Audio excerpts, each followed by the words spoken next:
Hello, this is Professor Neshaba, and I'm here to just take you through a little recap of the computational exercise that we did in Spartan. So this was the, the the the MO diagram that you constructed in your computational notebook.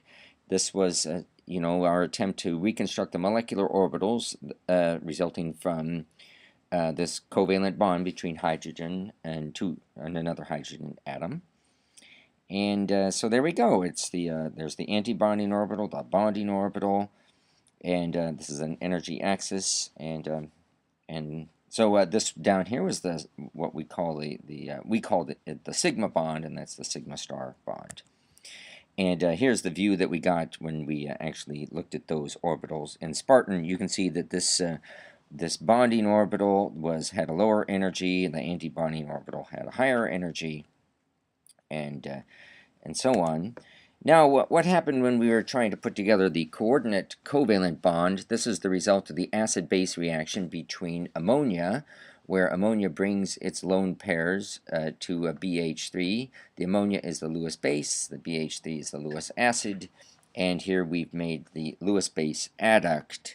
So the deal is that on the ammonia, that lone pair is the highest occupied molecular orbital of the ammonia, and since the BH3 doesn't bring in any electrons to the bond, then the relevant molecular orbital is the lowest unoccupied molecular orbital, which is over here, and that's the energy. So the question is, well, we think a bonding molecular orbital will happen as a result of the merging of these two molecules, but which one? Because we have a lot of choices.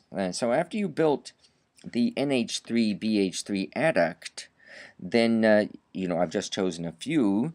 Here was the lowest energy one, and so on. And what we're looking for is something that kind of looks like the fused together versions of that ammonia molecular orbital, that HOMO, and that BH3 LUMO. So we just imagine those two blue guys joining together. And so does that look like it? No, not really. How about the next one up? Well, not really. How about that one? No. I'm just continue to go on up. This one actually sort of looks like the best, I think. It's got this buildup of electron density right in between the two nuclei. It's all blue, just as indicated right there. We've got some red to the right on the boron, and we've got some red to the left on the nitrogen. So that is our molecular orbital, and that's the energy that it would have. And so there's our match.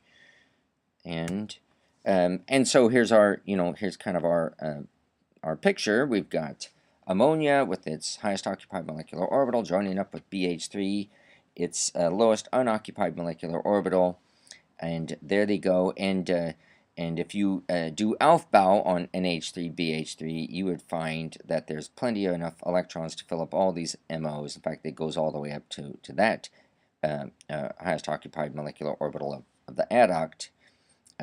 But that bonding MO has an even lower energy than the HOMO. And I think that's it.